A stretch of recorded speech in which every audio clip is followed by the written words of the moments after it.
A piano was the last place he needed to be. But the money was decent, and night work meant fewer people to interact with. So he'd taken the job, telling himself he could handle it. It was just a piano, just an instrument. It couldn't hurt him if he didn't let it. For the first few months, he'd avoided even looking at it.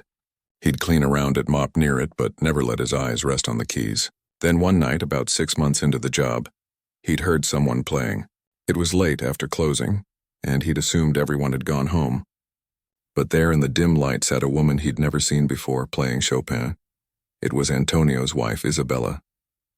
Tommy learned later that she came in sometimes when she couldn't sleep, when the restaurant was empty and quiet. He'd stood frozen in the kitchen doorway listening. She wasn't a professional. Her technique was self-taught, a little rough around the edges. But there was something in the way she played. Something honest and true. She'd died 4 months later. Cancer. Tommy had gone to the funeral, standing in the back where nobody would notice him. He'd watched the daughter, Elena, stand beside the casket with dry eyes and a rigid back, not crying, not breaking. Just standing there like a statue while everyone else fell apart around her. That's when the piano at Moretti's went silent. Elena never played, and Antonio couldn't bear to.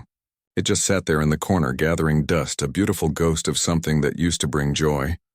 Tommy understood that kind of ghost. He lived with them every day. The afternoon shift at the church was quiet. Father Rodriguez was out. So Tommy worked alone, replacing a broken window in the basement. His hands moved automatically, measuring and cutting and fitting. He'd always been good with his hands. Even back in Dublin, before music took over his life, he'd helped his father with carpentry work. His father. Tommy paused, hammer in hand, letting the memory come. Patrick O'Brien had been a builder, a practical man who worked with wood and stone. He'd nearly disowned Tommy when his son announced he was going to music school instead of joining the family business. "You can't eat applause," his father had said. "You can't build a life on make-believe." But Tommy had been 17 and stupid and absolutely certain that music was his destiny. And for a while he'd been right. By 20, he was performing in concert halls across Ireland. By 25, he was touring Europe. People called him brilliant. A once-in-a-generation talent. The reviews used words like transcendent and virtuoso. He'd believed every word. The pride had come first. Then the alcohol. Then the certainty that he was invincible. That normal rules didn't apply to someone with his gift. He missed rehearsals. Showed up drunk to performances. Treated people terribly because he thought his talent excused everything. His wife, Catherine, had tried to help. God, she'd tried. But Tommy had been too far gone, too convinced of his own importance. When she left, taking their 3-year-old daughter Oif with her, he'd told himself it was her loss. He'd kept drinking, kept performing, kept spiraling. The final concert was in Milan. He'd been so drunk he couldn't see the keys properly. He'd made it through the first movement before his hands simply stopped working. Just froze on the keys, his mind blank, his body refusing to cooperate. He'd stood up, walked off the stage, and never returned. That was 30 years ago. Tommy hammered in the last nail, pushing the memories back down where they belonged. The evening was cooling off when he finally headed to Moretti's. He walked most of the way, saving the bus fare. The north end was beautiful this time of year, all the trees changing colors, the old brick buildings glowing in the sunset. Tommy had always loved this neighborhood. It reminded him of parts of Dublin, the way communities were built around family restaurants and local shops. He arrived at 10 sharp, like always. The restaurant was just closing, the last customers paying their bills. Tommy let himself in through the back entrance, nodded to the kitchen staff finishing cleanup, and got his cleaning supplies from the closet. This was his favorite part of the day.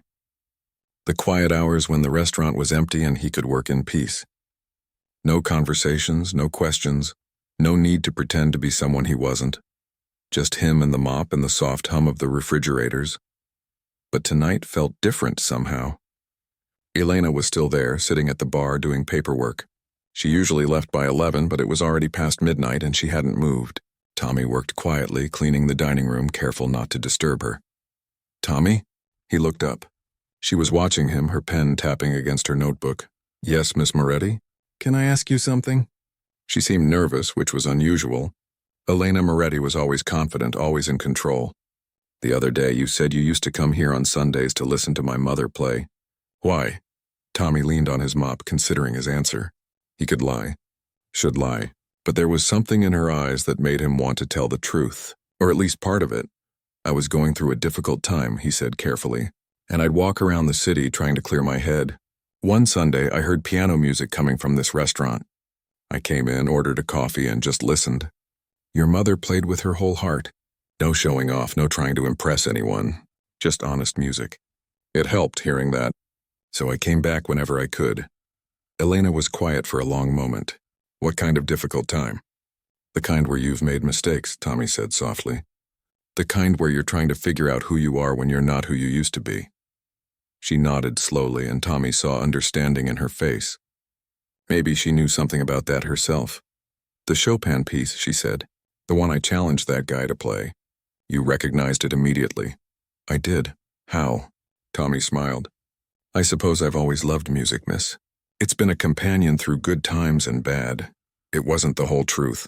Not even close. But it was all he could offer. The rest was buried too deep, covered with too many years of shame and regret.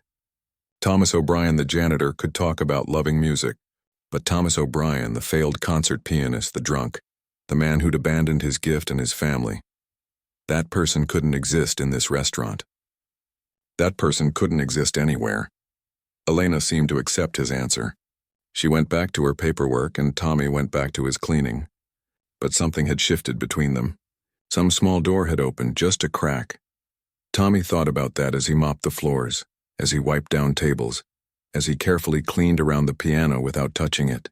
He thought about masks and secrets, about the person you are and the person you pretend to be. He'd spent 15 years being invisible, being nobody, and it had worked. He had peace, or something close to it. But standing in that restaurant, with the piano silent in the corner and Elena's questions hanging in the air, Tommy felt something he hadn't felt in years. He felt seen. The private party was supposed to be elegant and sophisticated. 50 guests, all dressed in expensive clothes, celebrating the engagement of a local politician's daughter. Antonio had closed the restaurant to regular customers for the night, and the place looked beautiful. White tablecloths, fresh flowers on every table, and candles creating a warm glow throughout the room. Elena moved through the crowd with a tray of champagne, her professional smile firmly in place. This was the part of the restaurant business she'd never loved. The fake conversations, the air kissing, the way people looked through you while pretending to look at you. But private events paid well, and her father's restaurant needed the money. Elena, darling, a woman in too much jewelry grabbed her arm. I heard about your little piano challenge. How clever. You must tell me, has anyone succeeded yet? Not yet, Mrs. Pemberton, Elena said, trying to free her arm politely. Well, of course not, the woman laughed, her voice carrying across the room. I mean, who plays Chopin anymore? It's not exactly practical, is it? Not like knowing how to code or something useful. Elena felt her jaw tighten, but she kept smiling. Her mother had played Chopin. Her mother had believed that beauty was useful, that art mattered, that music was as necessary as breathing. But people like Mrs. Pemberton wouldn't understand that. The evening dragged on. Speeches were made, toasts were given, and the champagne kept flowing. Elena was refilling glasses near the bar when she heard the laughter. Loud, cruel laughter coming from a group near the piano. I'm serious, someone was saying. We should ask the janitor to play. Can you imagine? Elena's stomach dropped. She turned to see Bobby Fitzgerald, the groom-to-be, gesturing wildly with his champagne glass. He was drunk and his friends were encouraging him. Come on, Bobby, leave the poor man alone, his fiancée said, but she was giggling too. No, this is perfect, Bobby insisted. Elena's got this whole thing about the piano, right? About how if someone can play, she'll marry them? Well, what if the janitor could play? That would be hilarious. The group roared with laughter. Elena started moving toward them, ready to shut this down, but Bobby was already calling out across the restaurant. Hey you there. The cleaning guy. Tommy had just come out of the kitchen with a garbage bag. He stopped, looking confused. The entire party had gone quiet now, everyone turning to watch. Elena felt her face burning with embarrassment and anger. Yeah, you, Bobby called, weaving slightly on his feet. Come here for a second. Tommy set down the garbage bag and walked over slowly. Elena could see the wariness in his posture, the way He held himself ready for whatever was coming. He'd been through this before, she realized. Been the butt of jokes, been dismissed, been treated as less than. So, my man, Bobby said, throwing an arm around Tommy's shoulders like they were old friends. We've got a situation here. See that beautiful woman over there? He pointed at Elena. She says she'll marry anyone who can play the piano. What do you think? Want to give it a shot? The laughter started again. Elena wanted to disappear.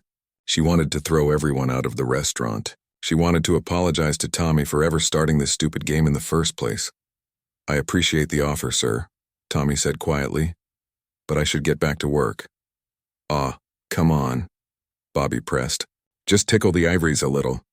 Give us a show. Bobby, that's enough, Elena said sharply, pushing through the crowd. Tommy, I'm sorry. You don't have to. Play and I will marry you, Bobby interrupted, doing a mocking impression of Elena's voice. Isn't that how it goes? Well, here's your chance, buddy. Make all your dreams come true. The whole thing was spiraling out of control. Elena felt helpless watching this man being humiliated in front of 50 people. She should never have made that challenge, should never have turned something her mother loved into a joke, into a weapon to keep people away. Tommy, please just ignore him, Elena said. Go back to work. I'll handle this. But Tommy wasn't looking at her anymore. He was looking at the piano. Something had changed in his expression. The wariness was gone, replaced by something Elena couldn't quite identify. It wasn't anger. It wasn't fear. It was something deeper, something that made her take a step back. With your permission, Miss Moretti, Tommy said, his Irish accent suddenly more pronounced. I'd like to try. The room went completely silent. Elena stared at him. What? The challenge, Tommy said, meeting her eyes. I'd like to accept it. If you'll allow me. This had to be a joke. Some kind of gesture to make Bobby look foolish. But Tommy's face was serious and his hands, she noticed, were trembling slightly. Tommy, you don't have to do this, Elena said softly. These people, they're just… I know what they are, miss, Tommy said. But I'm not doing it for them. I'm doing it for you. And maybe for myself, if that's all right. Elena felt tears prick at her eyes. She didn't understand what was happening, but she nodded. Of course, please. The crowd parted as Tommy walked toward the piano. Some people were still giggling, making bets about how badly this would go. Bobby was grinning like he'd just won something. But Elena couldn't look away from Tommy's back, from the way he moved toward that instrument like he was walking toward something he'd been avoiding for years. He sat down on the bench. The restaurant was so quiet Elena could hear her own heartbeat. Tommy lifted the fallboard and his hands hovered over the keys. They were shaking more obviously now. These weren't the smooth, uncalloused hands of an office worker. They were working hands, scarred and rough from years of manual labor. For a long moment, nothing happened. Tommy just sat there, his hands suspended in the air, and Elena wondered if he was going to change his mind. She wouldn't blame him. This whole thing was ridiculous and cruel, and she was about to stop it when his fingers descended to the keys. The first notes of Chopin's Nocturne in E-flat major filled the restaurant, and the world stopped. It wasn't just that Tommy could play. Elena had expected competence at best, maybe some half-remembered lessons from childhood. What she didn't expect was this. The music that poured from the piano was extraordinary. Not perfect in a technical sense. She could hear places where his hands struggled, where the years showed. But it was beautiful in a way that perfection could never be. Every note carried weight, carried history, carried pain and loss and something else too. Something like hope. Like remembering who you used to be and discovering you're still in there somewhere, buried but not dead. Elena's vision blurred with tears. This was how her mother had played, with this kind of honesty, this kind of soul. The crowd had forgotten to laugh. People were crying openly now, not even trying to hide it. Bobby Fitzgerald stood with his mouth open, his champagne glass forgotten in his hand. Tommy played the entire piece, 4.5 minutes that felt like a lifetime. When the final notes faded, the silence stretched on and on. Nobody moved. Nobody breathed. They were all caught in the spell of what they'd just witnessed. Then Antonio Moretti started clapping. Slow at first, then faster, and suddenly the whole restaurant erupted. People were on their feet, applauding, some of them shouting. But Tommy didn't seem to notice. He sat at the piano with his hands still on the keys, his shoulders shaking. He was crying, Elena realized, silently, his whole body trembling with the force of whatever he'd been holding back for however long. She walked to him slowly, aware that everyone was watching but not caring anymore. When she reached the piano, she put her hand gently on his shoulder. "Tommy," she said softly. "Who are you?" He looked up at her, and his eyes were full of decades of grief. "I'm nobody, miss. Just a man who used to play a very long time ago." "That's not true," Elena said. "People don't play like that by accident. They don't carry that kind of music inside them unless it's part of who they are." Before Tommy could respond, Antonio was there, his face pale with shock. Her father was staring at Tommy like he'd seen a ghost. "I know you," Antonio said, his voice shaking. "God help me, I know who you are. You're Thomas O'Brien. The Thomas O'Brien you played at La Scala in 1987. I was there. I heard you perform Rachmaninoff." Tommy closed his eyes. "That was a different man.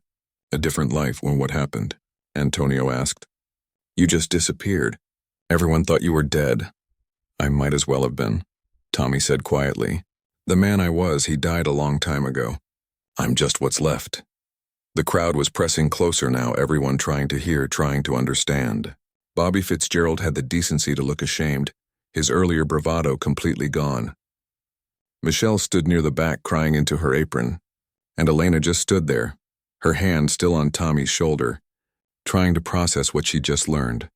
The quiet janitor who cleaned her father's restaurant was apparently a legendary pianist who'd vanished from the classical music world 30 years ago. The invisible man who hummed while he mopped floors had once performed in the greatest concert halls in Europe. The person she'd barely noticed, barely spoken to, carried more music in his roughened hands than she'd ever imagined possible. "I should go," Tommy said, starting to stand.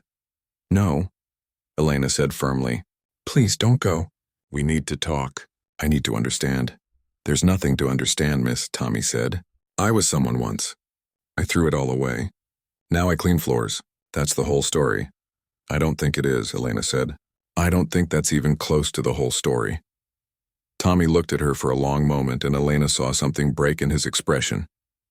The walls he'd built, the armor he wore, all of it cracking under the weight of that performance. You couldn't play music like that and keep yourself hidden anymore. It was impossible. "Please," Elena said again. "Stay just for a little while. Let me buy you a drink. Let us talk. You've just given me something beautiful. Let me try to give you something back." Antonio nodded, his eyes still wet. "Please, Thomas. Whatever happened, whatever you're running from, you're among friends here. You've been working for me for 3 years. You've earned the right to tell your story if you want to." Tommy sat back down on the piano bench, and Elena realized he was shaking so hard he could barely stand. Whatever door he'd opened by playing, whatever he'd let out, it had taken everything he had. Antonio cleared the restaurant. It wasn't rude exactly. He just quietly suggested that the party was over, that there was a lovely cafe down the street still open, that perhaps everyone had celebrated enough for one evening. Most people understood. They filed out slowly, some of them stopping to shake Tommy's hand or whisper words of appreciation. Bobby Fitzgerald apologized 3 times before his fiancée finally dragged him away. Within 20 minutes, the restaurant was empty except for Elena, Antonio, Michelle, and Tommy. The janitor sat at the piano bench, his hands folded in his lap, looking smaller somehow than he had when he was playing. Like the music had filled him up, and now that it was gone, he'd deflated back to his normal size. "I'll make coffee," Michelle said quietly. Disappearing into the kitchen, Antonio pulled up a chair and sat down heavily. He was 73 years old, and tonight he looked every year of it. "Thomas O'Brien," he said softly. "I saw you perform 3 times. Milan in 1987, like I said, then Paris in 1989, and again in London in 1991. You were magnificent. Everyone said you'd be the greatest pianist of your generation." Tommy didn't look up. "Everyone was wrong. What happened?" Antonio asked. "The classical music world talked about it for years. You canceled a tour, disappeared completely. There were rumors, drugs, mental breakdown. Some said the mob was involved, but nobody knew for sure. Nothing that dramatic," Tommy said. His voice was quiet, almost flat. "I was just a drunk who finally ran out of places to run." The silence that followed was heavy. Elena sat down across from him, studying his face. In the candlelight, she could see the years etched into his skin, the weight of whatever he'd been carrying. But there was also something else now. Relief, maybe, or exhaustion, like he'd been holding his breath for 30 years and finally let it out. Michelle came back with coffee, setting cups in front of everyone. She squeezed Elena's shoulder once before stepping back, giving them space. I started drinking when I was 22, Tommy said finally. Just socially at first, after concerts to calm my nerves. But then it became before concerts. Then during the day. Then all the time. I told myself I had it under control. I told myself I was a genius, that the rules didn't apply to me. He picked up his coffee cup but didn't drink. Just held it like he needed something to do with his hands. I had a wife, Catherine, and a daughter, Hoif. She was 3 years old when Catherine left me. I don't blame her. I was impossible to live with. Unpredictable, angry, gone for weeks at a time on tour and drunk when I was home. She gave me chances. So many chances. But I kept choosing the bottle. Elena felt her heart breaking.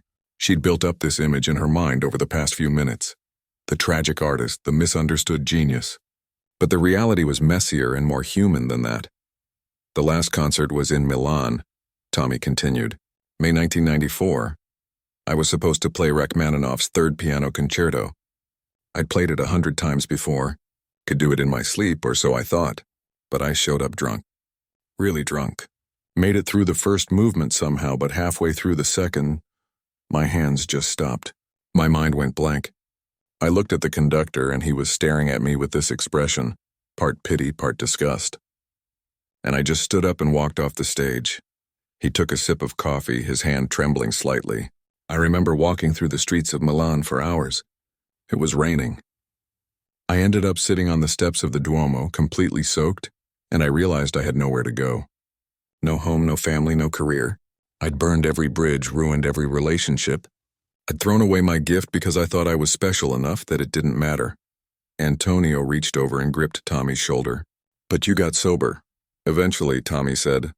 It took 2 more years. I did odd jobs, slept rough sometimes, drank everything I could get my hands on. Finally ended up in a hospital in London after I collapsed on the street. Liver was failing, the doctors said I'd be dead in a year if I didn't stop. There was a priest there, Father Michael. He sat with me every day, didn't preach, didn't judge, just sat. When I got out, he helped me find a program, helped me get sober. And you stayed sober? Elena asked. Tommy nodded. 14 years now. Not a drop. It's the only thing I've ever done that I'm truly proud of. What about the piano? Antonio asked. Why didn't you go back to music once you got clean? Tommy's laugh was bitter. Go back to what? I'd humiliated myself on stage, broken contracts, disappointed everyone who'd ever believed in me. And besides, my hand, he held them up, turning them over. Years of manual labor, arthritis setting in. I could never play the way I used to. What you heard tonight, that's the best I can do now, and it's not good enough. Not for the concert stage. It was beautiful, Elena said firmly. It was the most beautiful thing I've ever heard. You're kind to say that, miss, but... Stop calling me miss, Elena interrupted.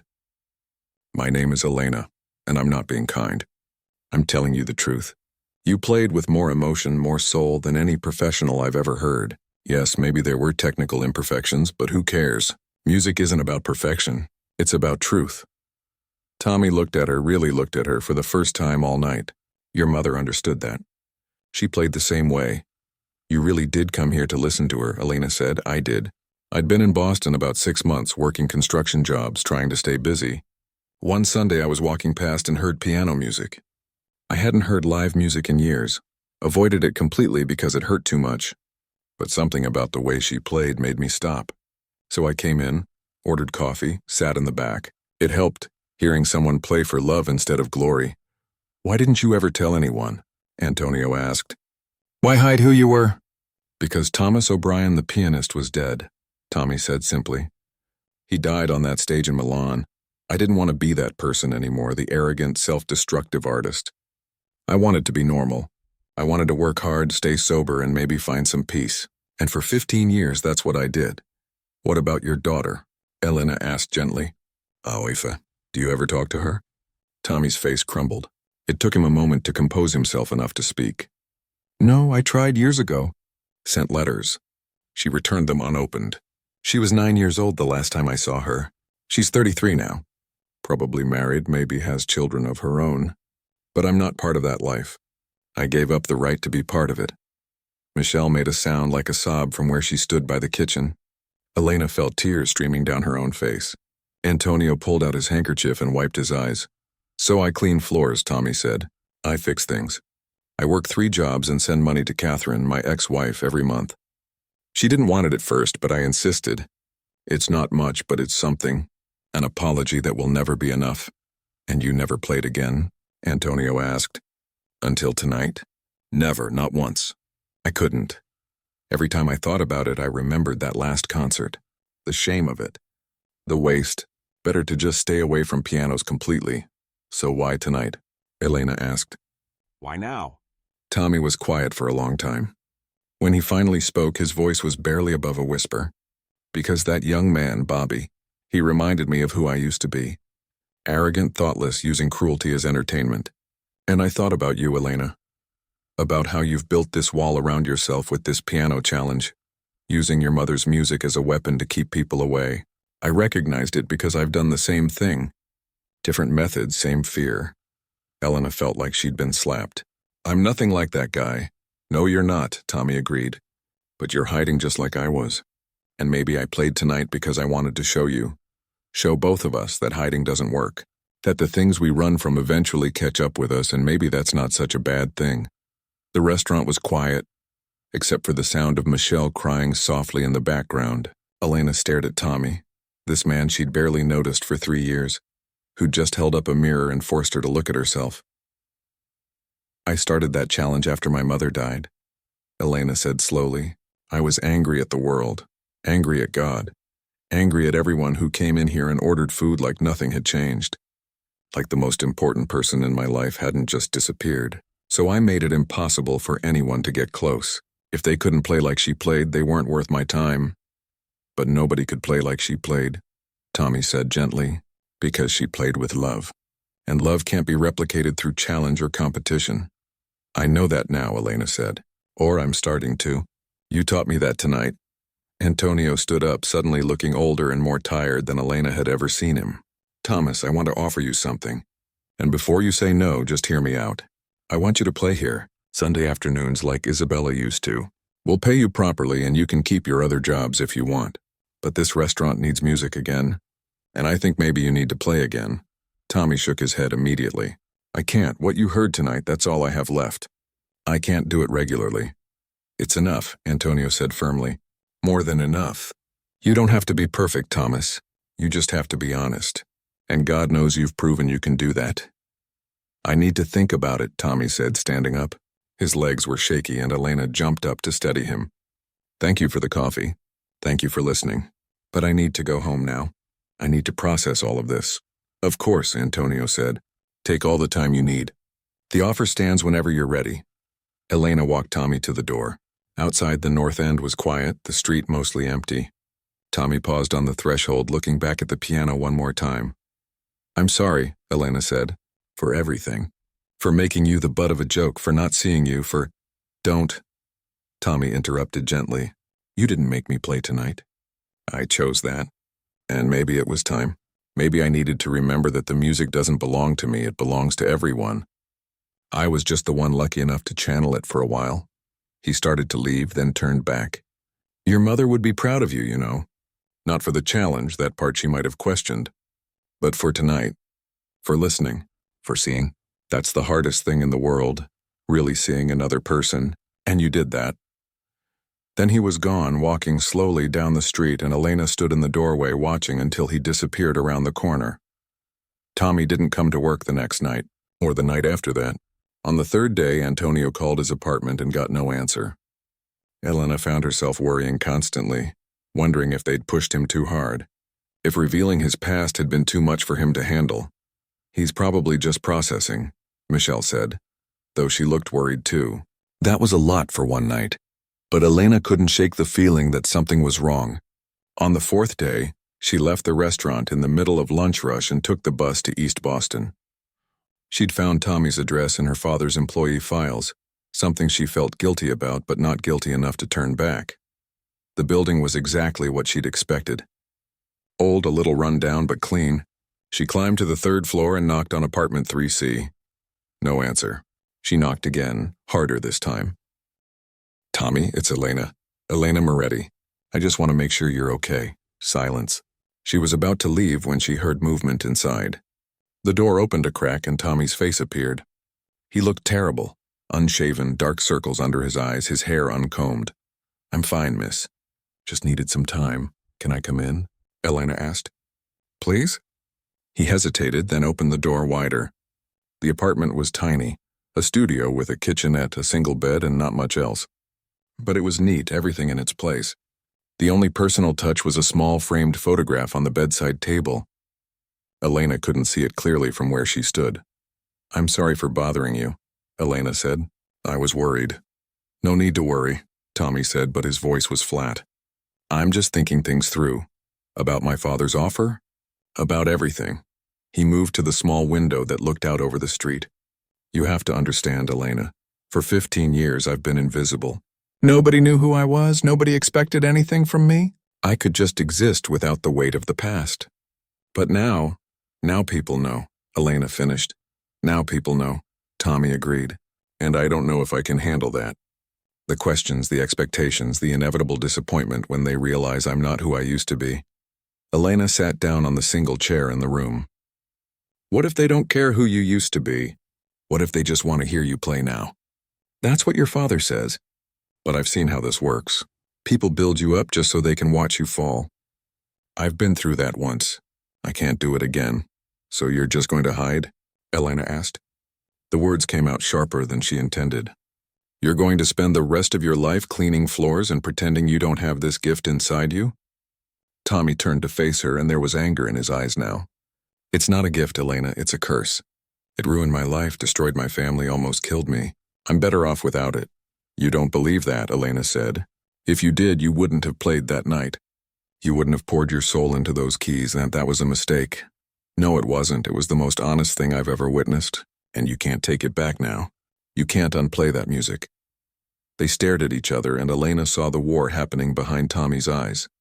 Fear and longing, shame and hope, all battling for control. What are you really afraid of? She asked softly. Tommy's anger crumbled. He sat down heavily on the bed, his head in his hands. I'm afraid that if I start playing again, I'll become that person. The drunk, the narcissist, the man who destroyed everything he touched. I can't go back to being him, Elena. I won't survive it. You won't go back to being him, Elena said firmly. Because you're not that person anymore. That person didn't clean floors for 3 years. That person didn't get sober and stay sober for 14 years. That person didn't send money to his ex-wife every month or listen to an old woman play piano just because it was beautiful. You don't know what you're asking. I'm not asking you to be perfect, Elena said. I'm asking you to be honest. To share what you have, whatever that is. Once a week, Sunday afternoons. Just you and the piano and whoever wants to listen. No pressure, no expectations. Just music. Tommy looked at the photograph on his bedside table. Elena followed his gaze and saw a young woman with red hair holding a little girl with the same coloring. His wife and daughter, probably. The family he'd lost. What if I fail? Tommy asked quietly. Then you fail, Elena said. But at least you'll have tried. At least you'll have lived instead of just existing. The words hung in the air between them. Tommy stood up and walked to the window again, staring out at the street below. Elena waited, hardly breathing, knowing that whatever he decided in this moment would shape the rest of his life. One condition, Tommy said finally. Anything. No publicity. No press releases, no announcements about who I am or what I used to be. Just a janitor who plays piano on Sunday afternoons. Can your father agree to that? Yes, Elena said immediately. Absolutely yes, Tommy nodded slowly. Then I'll try. But if it doesn't work, if I can't handle it, then we stop, Elena said. No judgment, no pressure. Just come back to being our night janitor and we'll never mention it again. She stood up and crossed to where he stood. On impulse, she hugged him. Tommy stiffened for a moment, then relaxed, patting her back awkwardly. Thank you, she whispered, for playing that night, for showing me that I was hiding, for being brave enough to try again. I haven't done anything yet, Tommy said. Yes, you have, Elena said. You've already done the hardest part. You've decided to stop running. The first Sunday, only a handful of people came. Word had spread about what happened at the engagement party.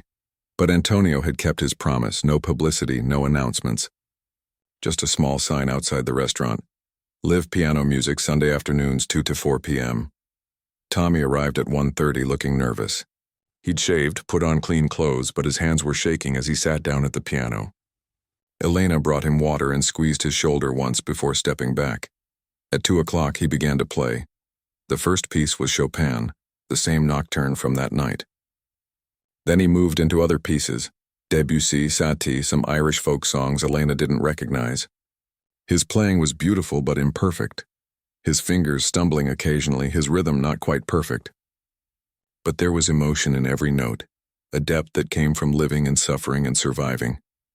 By 3 o'clock the restaurant was full.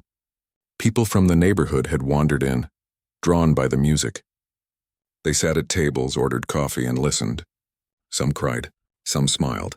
Some just sat with their eyes closed, letting the music wash over them. Antonio stood behind the bar with tears streaming down his face. Isabella would have loved this, he whispered to Elena. When 4 o'clock came, Tommy played one final piece, a slow, haunting melody that Elena didn't recognize. When he finished, the crowd applauded warmly. Tommy stood, gave a small bow, and quickly left through the kitchen before anyone could approach him. Same time next week? Antonio called after him. Tommy paused in the doorway. Same time next week. The Sundays became a tradition. Word spread slowly, carefully. People came from all over Boston to hear the janitor play. Some recognized his name, realized who he'd been, but they kept it to themselves. There was an unspoken agreement among the regulars. This was a sacred space, and Tommy's privacy was part of what made it special. Elena watched him slowly come back to life. He smiled more, talked more, seemed lighter somehow. He still worked his other jobs, still lived in his small apartment, still sent money to Catherine every month. But something had shifted. He was living instead of just surviving. 3 months in, something unexpected happened. A young woman walked into the restaurant during Tommy's performance. She stood in the back listening, her hand over her mouth. When Tommy finished his set, she approached him slowly. "Dad?" Tommy went completely still. Elena, standing nearby, saw his face go white. "Awifa," he whispered. The young woman nodded, tears streaming down her face. "I saw a video. Someone posted it online even though they weren't supposed to. I recognized your hands. I remembered watching you play when I was little before everything." Tommy stood up, shaking. I didn't think I'd ever see you again. I didn't think I wanted to," Off said honestly. "I was so angry at you for so long. But Mom told me you've been sending money, that you got sober. And then I heard you play and I remembered. I remembered loving you, before I learned to hate you." "You have every right to hate me," Tommy said. "I was a terrible father. I chose alcohol over you and your mother. I can't change that." "No, you can't," a wife agreed. "But maybe we can start over. Not forget the past, I'll never forget it. But maybe build something new. If you want." Tommy's legs gave out. He sat down hard on the piano bench, his whole body shaking with sobs. Elena moved forward instinctively, but Awifa was already there, kneeling beside her father, holding him while he cried. The restaurant was silent except for Tommy's grief. Years of regret, of shame, of believing he'd lost everything that mattered, all pouring out in that moment. And his daughter, this woman he'd hurt so badly, held him through it. "I'm so sorry," Tommy kept saying. "I'm so sorry." "I know, Dad," Awif said. "I know you are." Elena and Antonio cleared the restaurant, giving them privacy. They stood outside, watching through the window as father and daughter talked. It took over an hour. Sometimes they cried. Sometimes they laughed. Sometimes they just sat in silence. When they finally emerged, both looked exhausted but lighter. Tommy introduced Oifa to Antonio and Elena, his voice filled with pride. "This is my daughter. She's a teacher in Dublin. 4th grade. She's beautiful," Elena said. "She has your eyes." "She has her mother's everything," Tommy said. "Thank God. Aoif stayed in Boston for a week. She came to every Sunday performance, sitting in the front row, crying through most of the music. On her last day, she and Tommy walked along the harbor, talking for hours. When he came back, his eyes were red, but his smile was real. "We're going to try," he told Elena and Antonio. "She's coming back at Christmas. Maybe I'll visit Ireland next summer. It's not forgiveness, not yet. But it's a start. That's all anyone can ask for," Antonio said. As the months passed, the Sunday concerts became legendary in the North End. People proposed to their partners there. Families came to celebrate birthdays. Elderly couples danced slowly in the spaces between tables. Tommy's playing was the soundtrack to dozens of life's important moments. Elena watched all of it with wonder. The challenge she'd made in anger and self-protection had somehow led to this. Redemption, reconciliation, beauty born from brokenness. She thought about her mother often, about how Isabella would have loved seeing the piano bring people together again. One Sunday, almost a year after that first performance, Elena stood at the bar during Tommy's set. A man sat down beside her, a high school teacher named Daniel who'd been coming to the concerts for months. They'd been talking for weeks and she'd been wondering if she should ask him out or wait for him to ask her. "Your friend is amazing," Daniel said, nodding toward Tommy. "I come here every week. It's become the highlight of my Sunday." "Mine too," Elena admitted. "Can I ask you something?" Daniel said. "Would you want to get dinner sometime? Somewhere else, I mean." "Not here," Elena smiled. "I'd like that. No piano challenges?" Daniel asked, grinning. "No impossible tests?" "No challenges," Elena said. "Just dinner. Just us getting to know each other. No walls, no games. Just honest." "I can do honest," Daniel said. As Tommy played, Elena felt something unlock in her chest. She'd spent so long protecting herself, building barriers that she'd forgotten what it felt like to just be open, to take a risk, to let someone in. 2 years later, Elena and Daniel got married in the restaurant. Tommy played at their wedding, of course. Aoife came from Ireland with her own family now, a husband and a baby boy named Thomas. Catherine came too, and she and Tommy talked for the first time in years. Not about getting back together. That ship had sailed, but about forgiveness and moving forward. During the reception, Tommy played the Chopin nocturne that had started everything. Elena danced with Daniel, her head on his shoulder, thinking about that night 2 years ago when a janitor sat down at a piano and changed everything. "What are you thinking about?" Daniel asked. "About how we never know what's inside people," Elena said. "About how everyone we meet is carrying their own story, their own pain, their own music. And how beautiful it is when they find the courage to share it." Tommy caught her eye from the piano and smiled. He wasn't the man who'd walked off the stage in Milan 30 years ago, full of arrogance and self-destruction. But he also wasn't the invisible janitor who'd been hiding from his past. He was something new, a man who'd fallen and gotten back up, who'd been broken and found a way to heal, who'd lost everything and discovered that it wasn't too late to find something worth living for. The music filled the restaurant, and Elena closed her eyes, feeling grateful. Grateful for the challenge that led to revelation. Grateful for the janitor who taught her to see. Grateful for the piano that refused to stay silent. And most of all, grateful for the reminder that redemption is always possible, that it's never too late to stop hiding, and that sometimes the most beautiful music comes from the most broken instruments. When Tommy finished playing, the restaurant erupted in applause. He stood and took a bow, no longer ashamed, no longer afraid. Just a man sharing his gift with people who'd learned to see past his uniform to the artist underneath. Antonio raised his glass. "To second chances," he said. "And to the courage it takes to play again." "To playing again," everyone echoed.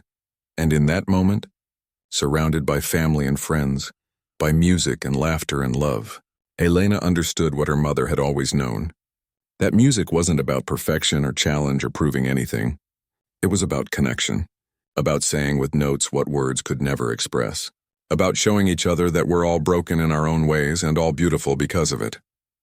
The piano stood in the corner, no longer silent, no longer a weapon or a wall. Just an instrument, waiting to be played by anyone brave enough to sit down and share their truth. And every Sunday afternoon, people gathered to listen, to remember, to hope. Because that's what music does. It reminds us that we're human. And being human with all its pain and joy and messiness is enough.